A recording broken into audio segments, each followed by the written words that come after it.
Di dunia yang tidak dapat diprediksi saat ini, bersiap menghadapi keadaan darurat yang tidak terduga menjadi semakin penting.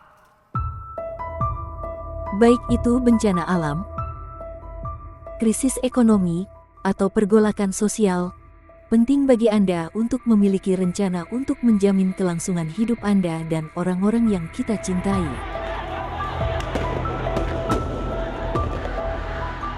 Pada kenyataannya, orang-orang yang mempersiapkan diri merupakan orang-orang yang mengantisipasi dan secara aktif berupaya mempersiapkan diri menghadapi peristiwa yang mereka anggap sebagai peristiwa yang mungkin atau tidak dapat dihindari yang dapat mengancam kelangsungan hidup mereka.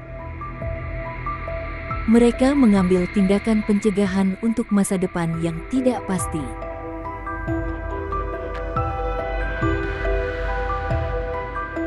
Pada dasarnya, prepping atau persiapan melibatkan pengembangan kesiapsiagaan dan keterampilan bertahan hidup yang berkelanjutan jika terjadi peristiwa besar. Praktik persiapan biasanya bergantung pada individu atau apakah mereka adalah bagian dari suatu kelompok. Umumnya, orang-orang yang mempersiapkan diri berupaya untuk membangun pengetahuan dan keterampilan, mengumpulkan dan menyimpan persediaan, dan bergabung bersama dalam komunitas yang bekerja sama demi kepentingan semua orang. Penelitian menunjukkan bahwa peristiwa-peristiwa besar yang harus diantisipasi oleh orang-orang yang bersiap adalah peristiwa-peristiwa yang paling mungkin terjadi di wilayah mereka, termasuk kebakaran rumah, badai dahsyat, banjir, angin puting beliung, dan gempa bumi. Lantas, bagaimana persiapan negara Indonesia dan para warganya menyiapkan urban prepper dari versi lokal mereka sendiri? Berikut panduan 27 kiat cepat urban prepper dari Urban Prepper Indonesia yang dibuat oleh Ihsan Alfarizi, anggota UPI, disunting ulang oleh Simon Seville, founder UPI. 1. Olahraga rutin yang optimal. Karena di saat tubuh kita sehat dan terjadi keadaan darurat mendadak yang menyuruh kita untuk bergerak lebih banyak serta lebih cepat, maka kita tidak akan mudah kewalahan dan jantung kita tidak cepat berdebar dan pastinya tidak syok jika sering olahraga. Setidaknya lakukan olahraga kardio 5-10 menit untuk setiap harinya agar tubuh selalu fit dan sehat bugar. 2. Keluar dari segala kecanduan buruk. Kecanduan seperti rokok, kopi, maupun sering memakan makanan manis.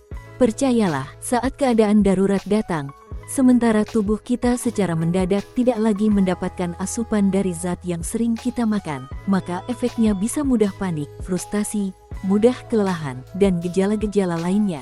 Usahakan untuk saat ini mulai mengurangi kecanduan makanan yang berefek buruk pada tubuh. Lakukan ini agar seimbang dan tubuh sehat optimal. 3. Menyiapkan dana darurat. Krisis keuangan adalah salah satu bencana yang paling mungkin kita hadapi di tahun-tahun mendatang nanti. Jika perekonomian masuk deflasi panjang, seperti pada masa depresi besar, memiliki banyak hutang akan menempatkan kita pada posisi buruk. Mungkin karena pencetakan uang, kita mungkin mengalami hiperinflasi, dan beberapa orang yang bersiap akan hutang dalam jumlah besar dengan asumsi bahwa utang mereka akan dihapuskan. Tapi tolong jangan lakukan ini. 4. Merdeka dari hutang. Sebelum kita terbebas dari hutang, berhematlah pengeluaran mulai dari sekarang untuk mencicil melunasi hutang tersebut. Setelah terbebas dari hutang, mulailah menabung lagi sedikit-sedikit dari penghasilan. Namun tidak ada alasan untuk tidak segera memulainya untuk kebutuhan situasi darurat nanti. 5. Tas siaga bencana. Ada bencana tertentu yang memaksa kita untuk pindah mengungsi dari rumah atau daerah tempat kita tinggal. Kalau hal itu beneran terjadi, kita harus menyiapkan tas BOB atau tas siaga bencana untuk minimal bertahan 3 hari atau untuk full seminggu. Dengan berbagai peralatan dan bekal konsumsi di dalamnya, seperti makanan dan air, dan juga barang lainnya. 6. Menyimpan banyak stok air cadangan. Tidak ada seorang pun yang bisa bertahan lebih dari 3 hari tanpa air, jadi ini harus menjadi prioritas. Jadi kita harus mulai menyimpan banyak-banyak stok air darurat saat ini. Belilah beberapa galon atau kemasan botol mineral untuk penggunaan darurat rumah tangga. Tidak harus baru, bisa juga pakai botol bekas mineral daur ulang yang sudah tidak dipakai. Lalu bisa diisi air dengan air dari sumur biasa. 7. Belajar berkebun sederhana. Selalu ada kemungkinan bencana kritis berikutnya bisa berlangsung lebih lama dan parah ketimbang persediaan makanan kita. Dalam hal ini, berkebun bisa menjadi keterampilan yang sangat berharga, meskipun kita tidak memiliki cukup ruang untuk menanam banyak tanaman. Mulailah dengan menanam di halaman rumah, memanfaatkan balkon atau lahan sempit, boleh juga menanam secara hidroponik di dalam ruangan terbatas.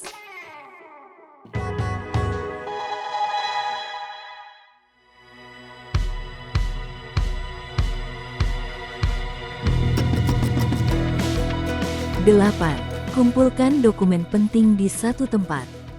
Buat juga salinannya, masukkan dokumen-dokumen tadi ke dalam tempat khusus anti air, dan simpan semuanya di persediaan darurat atau dalam tas siaga bencana. Dengan begitu jika situasi darurat terjadi, kita tinggal langsung membawanya saja daripada harus mencari-cari lagi. 9. Buat perpustakaan di rumah. Kita mungkin tidak akan bisa mempelajari semua yang perlu kita ketahui sebelum bencana berikutnya terjadi. Dan jika listrik telah padam total berserta internet mati semua, kita tidak akan bisa lagi mencari apapun yang perlu kita mau ketahui dari internet. Usahakan mengkoleksi buku-buku yang bertema keterampilan dan bertahan hidup dan juga buku-buku hiburan seperti majalah, komik, dongeng, pengetahuan dan sebagainya. 10.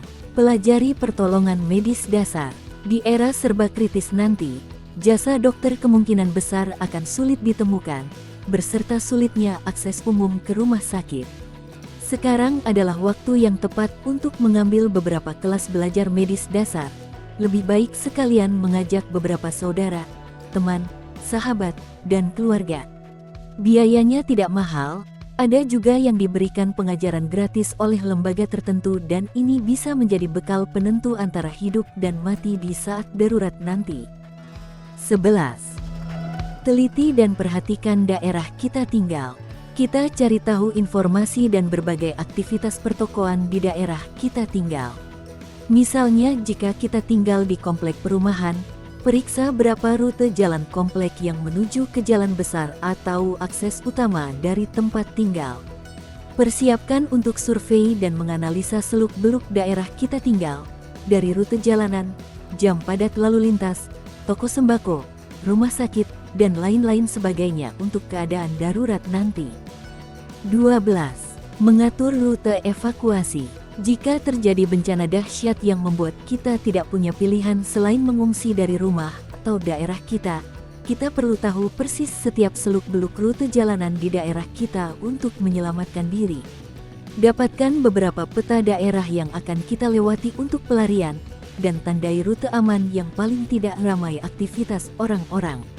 Kita juga harus membuat beberapa rencana cadangan jika rute yang akan kita lewati ternyata bermasalah. 13. Pastikan bahan bakar kendaraan selalu penuh. Kita harus lebih sering mengisi tangki bahan bakar dan memastikan dalam kondisi penuh.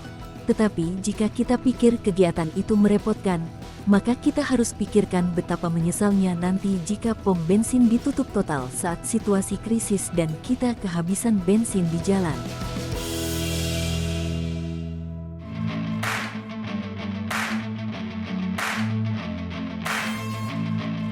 14. Latihan penyelamatan dalam bencana. Dikenal juga sebagai tes kemampuan keselamatan hidup dalam bencana yang menimpa kita. Seringnya latihan ini akan membuat kita dan keluarga tidak mudah panik ataupun bingung ketika terjadi bencana. Menjadi pribadi yang tenang dan berpikir cepat saat dalam kondisi survival. Latihan seperti penyelamatan diri di dalam gedung kebakaran, berenang saat kapal tenggelam, terjebak dalam lift dan simulasi darurat lainnya. 15. Menabung sedikit bahan makanan. Cobalah menabung sedikit demi sedikit segenggam beras ke dalam sebuah botol. Lalu boleh juga membeli dalam jumlah kecil barang-barang lainnya seperti kopi sachet, tisu kering, bumbu dapur, dan sebagainya, yang nantinya barang-barang yang dibeli tadi akan dimasukkan ke dalam brankas persediaan darurat. Jadi setiap pergi berbelanja, pastikan membeli beberapa tambahan belanjaan kecil untuk situasi darurat.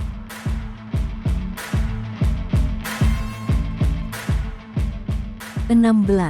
Jalin persahabatan dengan tetangga.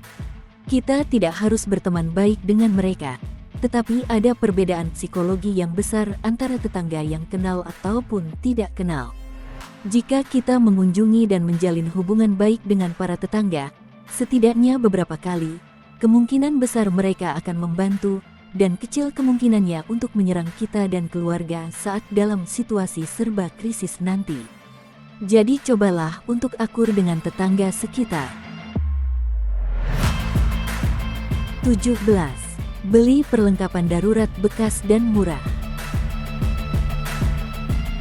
Jika kita terkendala dana dan tidak mampu untuk membeli perlengkapan darurat yang baru, maka tidak ada salahnya untuk membeli yang bekas, namun masih bagus. Banyak yang menjual perlengkapan darurat bekas dan terjangkau, seperti di pasar loak, toko barang bekas, online shop, ataupun di media sosial. Tidak ada salahnya mencoba bergabung dengan beberapa grup penjualan online untuk mendapat barang darurat yang kita butuhkan. 18. Jangan bocorkan informasi persediaan kita. Siapapun yang mengetahui tentang perlengkapan bertahan hidup dan logistik kita, kemungkinan besar kita bakal terancam di era krisis besar nanti. Mereka mungkin akan meninggalkan kita sendirian pada awalnya, tetapi jika mereka sudah pada kelaparan dan tidak ada sumber makanan lagi di sekitar, maka mereka akan berubah menjadi lebih buas dari binatang, lebih berbahaya dari monster. Maka waspadalah selalu. 19. Menjernihkan air saat darurat. Ada beberapa metode dan banyak teknik untuk melakukan ini, dan bahkan ahan-ahan filtrasinya pun bisa didapat dari alam maupun di sekitar kita. Yang perlu dilakukan adalah belajar dan mempraktekkannya. Caranya bisa dengan berlatih dari ahlinya, menonton video praktek filtrasi air darurat di YouTube maupun artikel-artikel mengenai filtrasi air survival di internet. 20. Simpan permainan untuk hiburan. Kita harus mempunyai berbagai alat hiburan untuk menyenangkan diri di era serba krisis nanti, dengan membelinya saat ini dengan harga murah sekarang. Dapatkan juga beberapa jenis permainan kartu, teka-teki silang, permainan yang tidak memerlukan baterai, dan sebagainya. Ini mungkin tidak terlihat penting sekarang, tetapi jika sudah mengungsi di kamp pengungsian bersama adik kecil atau saudara kecil akan bosan jika berada di ruang yang sama dalam jangka waktu lama. 21. Perhatikan masa kadaluarsa makanan. Ingatlah selalu mengecek masa akhir kadaluarsa persediaan makanan kita.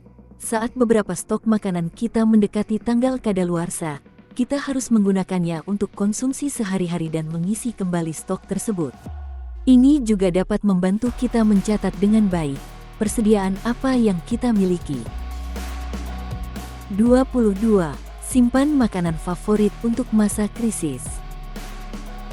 Jika hanya sering mengkonsumsi makanan-makanan berupa nasi, daging, buah dan sebagainya tanpa cemilan menyenangkan lidah kita, pasti bakal mudah bosan. Cobalah untuk menabung beberapa snack favorit, mulai dari biskuit, permen, makanan ringan, dan sebagainya yang kita sukai. Pastikan kita menyimpan snack-snacknya di tempat terpisah dari stok bahan makan darurat atau bisa juga ditaruh dalam tas siaga bencana. 23. Pelajari lebih banyak keterampilan. Untuk diri kita sendiri, kita memerlukan keterampilan seperti membuat api, memurnikan air, membalut luka, dan sebagainya. Namun coba juga bayangkan jenis keterampilan yang mungkin berguna saat terjadi bencana jangka panjang. Ini adalah keterampilan yang bisa kita tukarkan juga dengan orang lain. Misalnya kita memperbaiki mobil orang lain, dan mereka akan membantu kita berkebun, semacam barter bantuan. 24. Berkemah bersama teman atau keluarga. Ini tidak hanya menyenangkan, tetapi kita dapat menggunakan kesempatan tersebut bersama teman, saudara dan keluarga untuk melatih beberapa keterampilan bertahan hidup bersama. Jadi di saat mereka, yang kita sayangi, mengalami bencana, mereka sudah minimal bisa menyelamatkan diri sendiri sembari bertahan hidup dengan skill dan keterampilan yang didapat.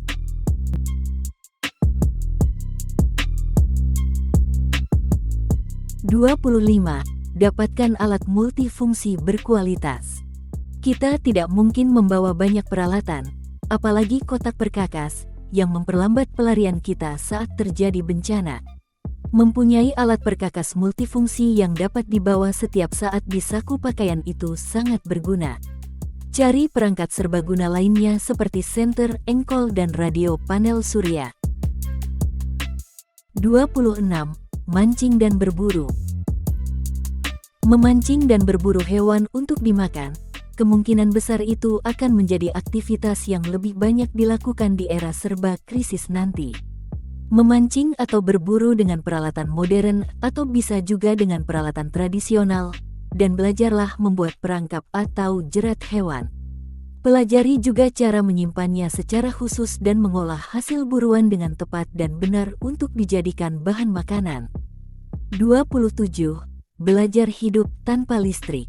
Sekarang orang-orang sangat bergantung pada peralatan memasak yang menggunakan daya listrik, sehingga mereka tidak tahu atau tidak ada bekal ilmu cara memasak makanan dengan tradisional tanpa alat masak modern. Cobalah belajar memasak menggunakan metode tradisional seperti tungku kayu. Tidak ada salahnya belajar hal ini, karena akan sangat berguna ketika berada di era serba krisis nanti.